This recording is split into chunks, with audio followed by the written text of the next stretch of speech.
Hey everyone, today we're taking a look at the world's first 3D handheld PC, the Absolute 3D One. Today's video is going to be more of an early impressions, and later on I'm going to do a full review once I've had a chance to run a few more tests and have a bit of a better feel for the device. Before I go any further, a quick disclaimer that Absolute sent this out for me to review and test. No money exchanged hands, and I'm not actually sure if it's a loaner device or whether I'll be keeping it. That's something I'll have to find out yet. Absolute also doesn't have any say on the video. All of the opinions are my own. However, I have disclosed issues that I've found to the company so that they can hopefully address it before the Kickstarter campaign. With that out of the way, let's take a look at the device itself. So this device is an absolute unit. It's the largest handheld that I've ever tried. And if you take a look at it beside the ROG Ally X, you can kind of get a sense of the scale here.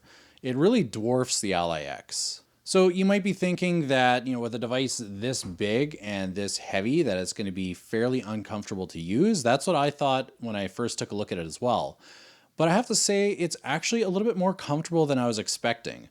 But that's something that we're going to take a look at just a little bit later on. Normally in my videos, I'd probably jump straight to the specs right now, or possibly some of the features, accessories. I'm going to do that a little bit later. We're going to get to that, but I wanted to talk about this 3D screen because that's probably what you're most curious about. So what you have at the top of the device here is this one little switch, and it's the 2D to 3D mode switch. You toggle it. If you toggle it, let's say at the desktop, you're going to see that it can't implement it unless you're in full screen mode. So that is one of the conditions. You have to be in full screen, and you also have to be running at the full resolution. So when you toggle the switch, there's going to be one of two 3D modes that are going to be enabled. The first one that I'll talk about is AI 3D. So this is great for media consumption. This is something that, let's say if you have a YouTube video you want to watch, or possibly some Netflix, maybe you're going to look at some photos. It does a great job. It takes your 2D image and displays it in 3D. Looks great, has pop out, has push in, so it's a really solid image. Now, I would not use this for gaming because it does take a very heavy performance hit if you're using the AI mode. As well, it's got quite a bit of latency. Like, it's just not a playable experience.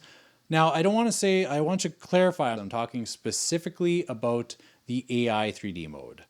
Thankfully, we do have another option, and that's called native 3D mode. That's for games that have the native 3D support that you can enable, like Shadow of the Tomb Raider has that. You turn on stereoscopic mode, you're going to get the two screens, and then this toggle can now weave them together. The other option is you can do this through mods, and actually Absolute has a 3D mod manager app that you can open up, and in here it has a list of games. They're adding games to it all the time, and here you can just have it where it should be able to run the mod as long as you're running the game through this app. So you go to this app, you boot up your game. If you go back here, you can see that you have your game library. So just boot it from here, and you should be able to have your 3D mods enabled.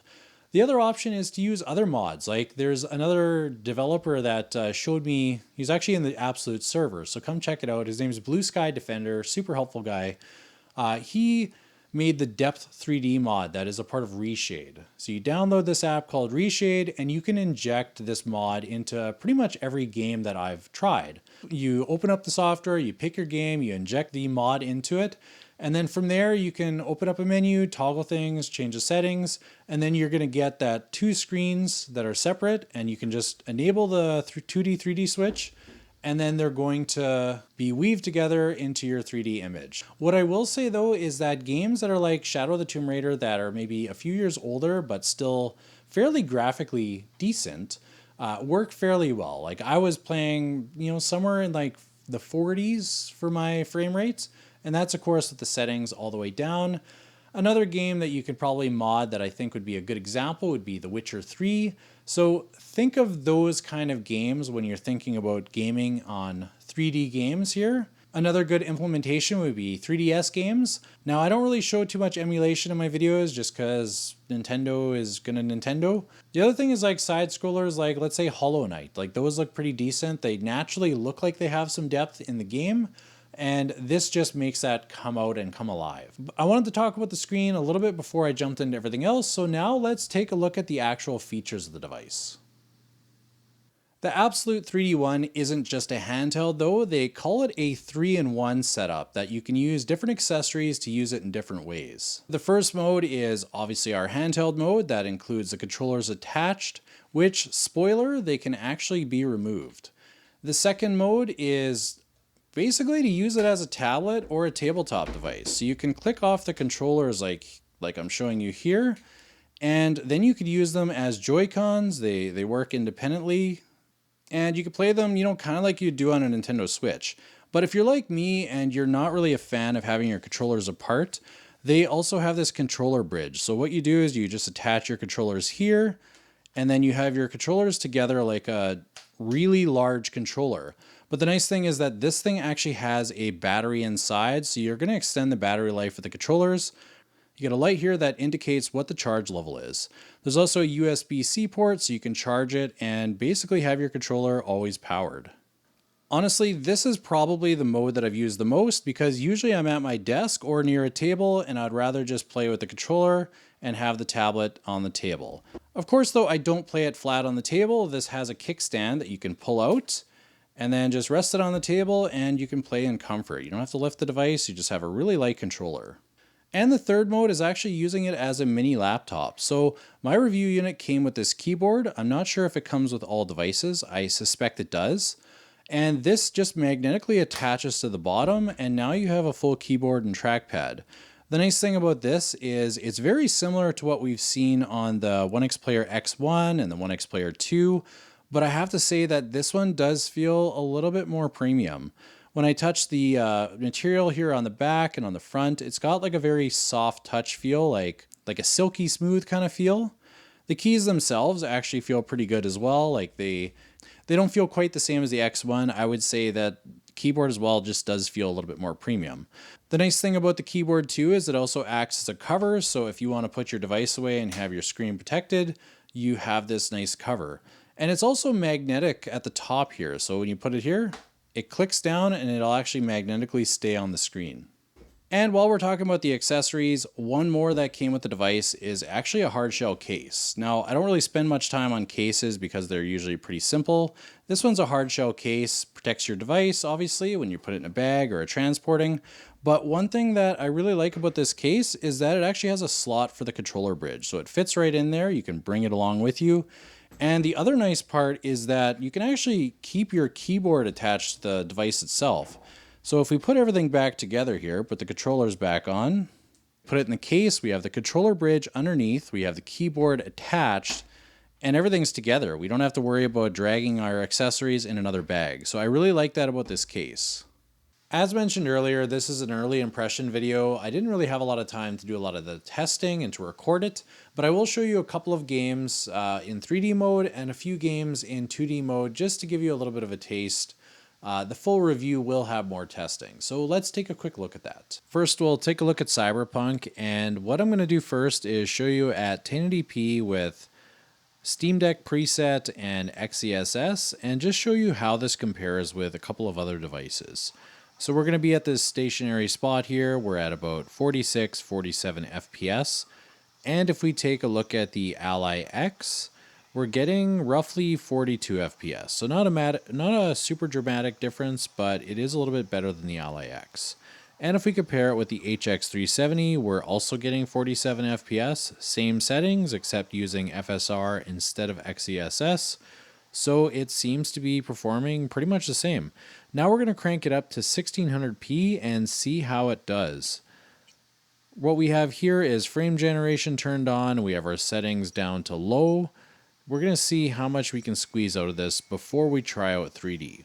So with these settings, we're getting, somewhere in the 70s, sometimes going up to 80 and other times down to the 60s. So the FPS is pretty stable if you're going to play in 2D mode. With 1600p, the image is pretty sharp, so it's a pretty good experience. If we try, however, to use depth 3D and force this game to have native 3D support, it's a little bit of a different story. So we have our two screens here. We're going to press the button at the top to weave them together, and let's see how it looks. Right now we're getting like 60 FPS. As soon as we turn it on, we do drop down to the 50s. And if you look at the image, it doesn't really look like 50s. So there's this little kind of twitch that's happening. I found that I think that's what kind of made me feel a little bit sick when I was trying this. I don't know if it's a glitch with Depth 3D or something with the 3D switch here that's just not quite working perfectly. It does look 3D at times, but it does seem to have the moments where it kind of gets a little bit shaky. So now we're going to take a look at Final Fantasy VII Rebirth, and this is just going to be a 2D test. We have this at 1600p at low settings, and it's a pretty playable experience. If you're good with 30 FPS, which for a game like this is plenty, we seem to be holding that while we're fighting, while we're exploring the different areas, and it seems to be a pretty good experience. Now we'll take a look at Shadow of the Tomb Raider, and we're going to be playing at 1600p with settings down to the lowest. And we're going to try both 2D mode and 3D mode. So first of all, to get a baseline, in 2D mode, we're getting roughly about 50 FPS, sometimes in the high 40s. So it seems pretty stable, seems to be a good experience. I would be totally fine playing at these settings. Now we're going to go and turn on the stereoscopic side by side here. And this is now where we can just toggle the switch. And now we have a 3D image. It's going to be a little bit hard to see here because it's kind of hard to record it in 3D, but you can see that it's certainly not as smooth as it was, but it's definitely a playable experience at, high 30s. And when you're playing it, it does feel like high 30s. The screen capture that I did now that I'm reviewing it is, a little bit rough, but that's also because it's really hard to record 3D and we're getting that parallax effect basically just from naturally me moving the device around just slightly. And as you can see from the quick gameplay tests for 2D gaming, you're going to be perfectly fine. You'll be among the other top chips like the HX370, where we, in the one test we did comparing, it was the exact same, and it seemed to slightly outperform the Ally X. For 3D gaming, it really depends on the game that you're playing. I found that, Cyberpunk was a bit of an anomaly, like it had some weird twitch. I didn't actually experience that in any other games, so keep that in mind. It could just be something that needs to be optimized with Depth 3D. We've got the last couple things to cover, which is the specs. Normally I do that in the beginning, but we've pushed it to the back end on this video. And then we're also going to take a look at the ergonomics and then a few closing thoughts on just my general first impression. Back to the device itself, let's briefly take a look at the specs. So for the software, we're running Windows 11, and Absolute has included their 3D Zone Launcher software. We have the main feature, which is our 3D display. This is an 11-inch 1600p screen with 16:10 aspect ratio, and according to Absolute, it's utilizing electronic parallax barrier technology. The battery is a 50 watt hour, we have 32 gigabytes of RAM, and lastly, we have the Intel 258V chipset, which is the same chipset that we have in the MSI Claw 8 AI Plus, as well as 1xPlayer's X1 Air. If you would have asked me a few months ago, I would say that, going with Intel, that's a bit of an odd choice, but recently they've had some driver updates that have really turned this chip around. So this chip nowadays is actually keeping up and sometimes exceeding the HX370 as well as the Z2 Extreme, depending on which game you're playing. For 2D gaming, this thing is going to be among the top performers that are currently out, but the real question is whether it's got enough power to actually pull off 3D gaming. Now on to the ergonomics of this device. It's very interesting because the device itself is quite heavy. It's over 1 kilogram. But it really doesn't feel like it. Like the controls are quite large, which I think is why it feels so balanced. Like it doesn't feel top heavy or bottom heavy. It just feels like it's well rounded. And the controllers are shaped quite nice. Like we have this nice grip here so that you feel like you can actually get a solid grip on it. Your palms kind of rest just perfectly here. And the nice thing is your fingers also line up perfectly at the rear buttons. Honestly, does not feel like 1 kilogram. If I had to guess the weight, I would say it's probably closer to like 800 or 900 grams. So that's a nice bonus that it feels lighter than it actually is. Having said that, I did get my wife to try it out and she thought it was quite heavy, so it could just be me. Maybe those gym gains are finally coming through. Onto the controllers. The joysticks feel pretty decent. There's enough tension here. The range of motion is nice. They kind of remind me of, I would say, similar tension to the Legion Go S, which is a compliment because I really like that device. The face buttons are quite clicky. They're not like mushy or anything. I would say very similar to like an Xbox controller. The trackpads are pretty nice as far as trackpads go on handhelds. The one on the right, I would say, is definitely the better of the two. It has some minor vibration when you move it around, which is kind of satisfying. It's not like the Steam Deck level where that has like some really nice haptics. This one is more along the lines of, let's say, the Legion Go. The left trackpad is a little different. It's basically made for scrolling, but it's not super responsive. Like you can see I'm moving here and it's just very slowly moving. I do wish that it was moving like a little bit quicker, kind of like this, but that's something that I think they could easily fix with a software update, so maybe that's something we'll see in the future. As far as the top buttons, we have our bumpers, which feel really good. You can click it anywhere and you don't have any kind of weird feelings. Some devices, if you click closer to the center, they just won't click. This one will click at every single point, which is good. Triggers feel good. They have some nice tension and the travel distance is decent. They also have a nice curve for your fingers so that it feels kind of natural to just put your fingers up top here. The other nice thing with this device is with the kickstand, you can actually play tabletop and it still feels good. Like I have this down here, you can still wrap your hands around the controller and it doesn't really feel like your hands are getting pressed into the table, which is what sometimes it can feel like on some handhelds. As well, if you put this on your lap, very similar thing. The only other thing I would say is the D-pad. I have not tested it too much. I did try Street Fighter a little bit and I was able to hit all of the Hadokens and Shoryukens I wanted, but I haven't really done any super thorough testing with it, so it feels good, but I'll have to play it a little bit more to give you a definitive answer. Overall, I would say that the 3D one is way more comfortable than it has any business being. And honestly, I would put it in my top 5 for comfort. So that's saying something considering it's actually the largest device that I have. And now some final thoughts on my early impression. This device as a handheld, I really like. It checks a lot of boxes. The performance is good. It keeps up with my HX370 devices. It beats the Z2 Extreme, and it also beats the Ally X by just a little bit. From a handheld perspective, it's great. But this thing's main selling feature is its 3D gaming and its 3D experience. From what I'm seeing here, it shows promise, I think, if you're playing the right selection of games. Games like Shadow of the Tomb Raider or something like The Witcher 3, games that are maybe a few years older that could mod in the 3D mode, it's going to be a pretty good experience, I think. Having our first 3D handheld is kind of awesome because the tech, having just experienced it now for the first time myself is pretty interesting. It's very neat and it's something that I want to look into more in the future. So I've kind of caught the bug as far as 3D gaming. I think for the right person, this is going to make sense for somebody to play around with. I think even just the fact that you could enable 3D for some of your games is going to be enticing for some.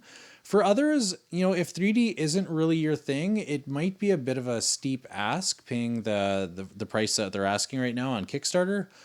But it is something that I think is at least worth looking at. Like, I like the device as a handheld. I think the 3D is super cool. So I've been watching this for a while, been very interested, and it's kind of cool to actually see it in front of me and to be able to play around with it. It's a little too soon to give my final opinion on it, but as far as an early impression, I do really like it, and I do think it's worth, like I said, just checking out. Look into it a bit, maybe join the ABXYLUTE Discord server. You can talk to a few people there. And there's a few others that are also testing this that should be able to give different perspectives. If you're interested in learning more about this, check out the Kickstarter page. I'm going to link it down below. It's probably still in its preview mode by the time this video goes live, but it should be going up very soon. And if you guys have any questions about this, leave something in the comments and I'll do my best to get back to you and try to answer it the best I can. It's been a lot of fun getting started looking at this device, and I'm looking forward to finishing the final review. I hope you enjoyed this video, and thank you for watching.